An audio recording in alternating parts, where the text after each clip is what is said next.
ഏത് സാഹചര്യത്തിലും അധികാരം പിടിച്ചെടുക്കണമെന്ന ദൃഢനിശ്ചയത്തോടെ ഭാരതീയ ജനതാ പാർട്ടി മുന്നേറുമ്പോൾ അധികാരം വിട്ടുകൊടുക്കില്ലെന്ന ഉറച്ച നിലപാടിലാണ് മമതാ ബാനർജിയും തൃണമൂൽ കോൺഗ്രസും. തെരഞ്ഞെടുപ്പ് തീയതികൾ അടുത്തുവരുന്ന സാഹചര്യത്തിൽ പശ്ചിമബംഗാളിൽ ഇരു രാഷ്ട്രീയ ശക്തികളും തമ്മിലുള്ള പോരാട്ടം അതിന്റെ ഉച്ചസ്ഥായിയിൽ എത്തി നിൽക്കുകയാണ്.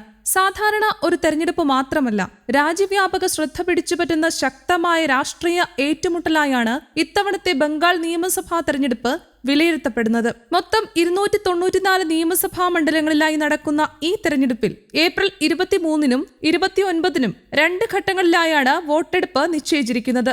ആദ്യഘട്ടത്തിൽ 152 മണ്ഡലങ്ങളും രണ്ടാം ഘട്ടത്തിൽ 142 മണ്ഡലങ്ങളും വിധിയെഴുതും. എന്നാൽ ഈ തെരഞ്ഞെടുപ്പിനെ കൂടുതൽ സങ്കീർണമാക്കുന്ന പ്രധാന ഘടകമായി മാറിയത് വോട്ടർ പട്ടികയിലെ പ്രത്യേക തീവ്ര പരിശോധനയായ SIR ആണ്. ഇത് തെരഞ്ഞെടുപ്പ് ഫലത്തെ എങ്ങനെ ബാധിക്കും, ആരെ അനുകൂലിക്കും തുടങ്ങിയ ചർച്ചകൾ രാഷ്ട്രീയ നിരീക്ഷകരിൽ വ്യാപകമായി ഉയർന്നിരിക്കുകയാണ്.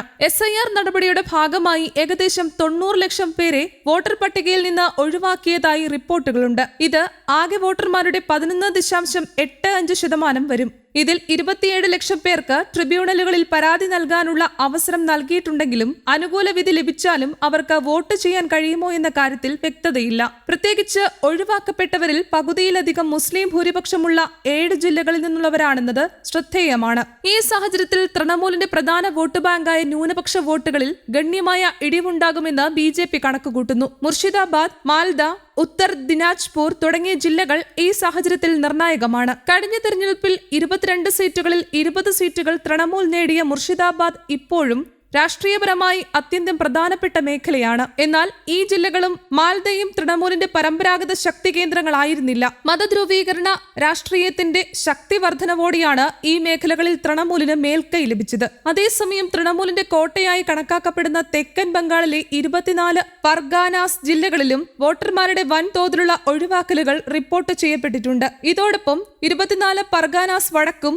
നദിയ ജില്ലകളിലും ഹിന്ദു മതവിഭാഗമായ മത്തുവ സമൂഹത്തിൽപ്പെട്ട നിരവധി പേർ പട്ടികയിൽ നിന്ന് ഒഴിവാക്കപ്പെട്ടതായും കാണുന്നു. ബംഗ്ലാദേശിൽ വേരുകളുള്ള ഈ വിഭാഗം കൂടുതലായി BJP അനുകൂലികളായതിനാൽ അവരുടെ അസംതൃപ്തി തൃണമൂൽ രാഷ്ട്രീയമായി പ്രയോജനപ്പെടുത്താൻ ശ്രമം ആരംഭിച്ചിട്ടുണ്ട്.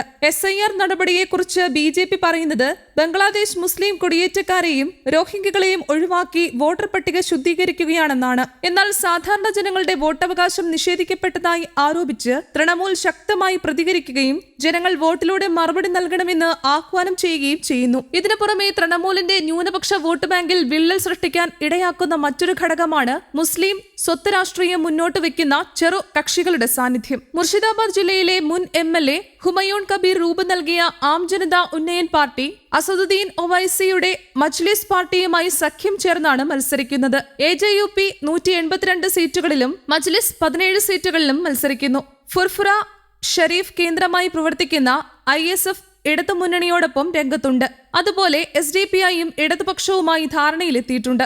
ഇതുമൂലം മുസ്ലിം വോട്ടുകൾ വിഭജിക്കപ്പെടുകയും അതിലൂടെ തങ്ങൾക്ക് ഗുണം ലഭിക്കുമെന്നും BJP പ്രതീക്ഷിക്കുന്നു. തെരഞ്ഞെടുപ്പ് പ്രചരണ രംഗവും അതീവ ആവേശകരമാണ്. BJPക്കായി നരേന്ദ്രമോദിയും അമിത്ഷായും ബംഗാളിൽ വ്യാപക പ്രചാരണ പരിപാടികളാണ് നടത്തിയത്. വലിയ ജനാവലിയാണ് ഇവരുടെ പൊതുയോഗങ്ങളിൽ പങ്കെടുത്തത്. ഇത് രാഷ്ട്രീയവും ഭരണപരവുമായ മാറ്റത്തിനുള്ള ജനാഭിപ്രായത്തിന്റെ സൂചനയാണെന്നാണ് BJP വിലയിരുത്തുന്നത്. പ്രചാരണത്തിനിടെ നരേന്ദ്രമോദി പറഞ്ഞത് ബീഹാറിലൂടെ ഒഴുകുന്ന ഗംഗാനദി ബംഗാളിലെ രാഷ്ട്രീയ മാറ്റത്തിനും ഊർജം നൽകുമെന്നായിരുന്നു. അതേസമയം മമതയുടെ ഭരണത്തെ അഴിമതിയിലും വാഗ്ദാന ലംഘനങ്ങളിലും മുങ്ങിയതായി BJP വിമർശിക്കുന്നു. സാമൂഹിക അക്രമങ്ങളും അസ്വസ്ഥതയും നിറഞ്ഞ സാഹചര്യമാണ് ബംഗാളിൽ നിലനിൽക്കുന്നതെന്നും അവർ ആരോപിക്കുന്നു. കഴിഞ്ഞ വർഷം കൊൽക്കത്തയിലെ RG കർ മെഡിക്കൽ കോളേജിൽ വനിതാ ഡോക്ടറെ ക്രൂരമായി പീഡിപ്പിച്ച് കൊലപ്പെടുത്തിയ സംഭവം വലിയ പ്രതിഷേധങ്ങൾക്ക് ഇടയാക്കിയിരുന്നു. ഇത് ഭരണകൂടത്തിനെതിരായ ജനവികാരത്തെ ശക്തിപ്പെടുത്തിയതായി വിലയിരുത്തപ്പെടുന്നു. ബീഹാർ നിയമസഭാ തെരഞ്ഞെടുപ്പിൽ വിജയിച്ച ശേഷം BJP ബംഗാളിൽ സംഘടനാ പ്രവർത്തനം ശക്തിപ്പെടുത്തി. മുൻപ് പിന്തുണച്ചിരുന്നില്ലാത്ത വിഭാഗങ്ങളിലേക്കും കടന്നുചെന്ന് സ്വാധീനം വർദ്ധിപ്പിക്കാൻ ശ്രമിച്ചു.